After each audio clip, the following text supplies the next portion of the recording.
Hi, my name is Dan Sokal, licensed psychotherapist.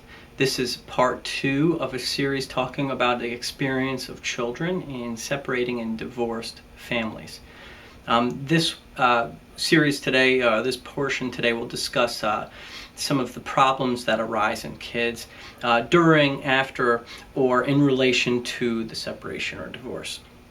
One of the primary ones that a parent might notice are the child might start checking out of things or become isolated from things that they weren't prior. This could be checking out from tasks or chores, maybe becoming more defiant in refusing to do those or kind of just avoiding them. The other things could be schoolwork. Maybe they were more enthusiastic about school prior and there's this kind of drawnness or sadness related to that now. The other one is isolating from friends, pulling away, retreating from once close relationships, and kind of having tension arise in this kind of isolation. And these are all things to be worried about and to think about seeking treatment for, to have kind of a neutral party in support of that.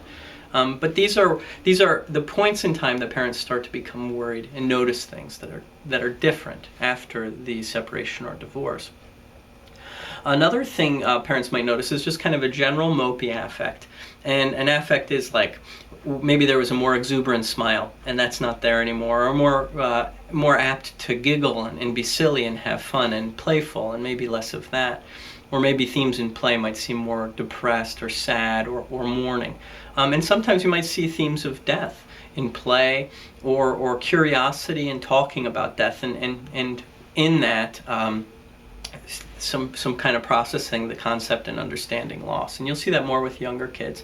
With adolescents, you'll see kind of more these isolating, detaching qualities. Another thing you might notice in your kids is an aggressiveness, a defiance, saying no, standing up to a parent, kind of rebelling. And this is in relation to what we talked about in part 1, the sense of anger that exists within them. And they might take it out on one parent or another. They might be outright verbally abusive. Sometimes there's physical abusiveness, really trying to overpower or react violently to a parent, because there's a sense of anger that sometimes is hard to comprehend for them or express in a way, and it's not okay. And these are times that you really want to seek some outside help as well. So passive aggressivity, outright verbally abusive, sometimes physically abusive.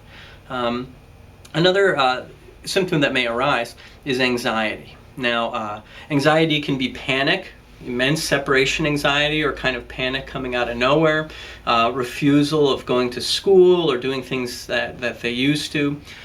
Maybe anxiety of losing one parent if one parent's sick, really panicking.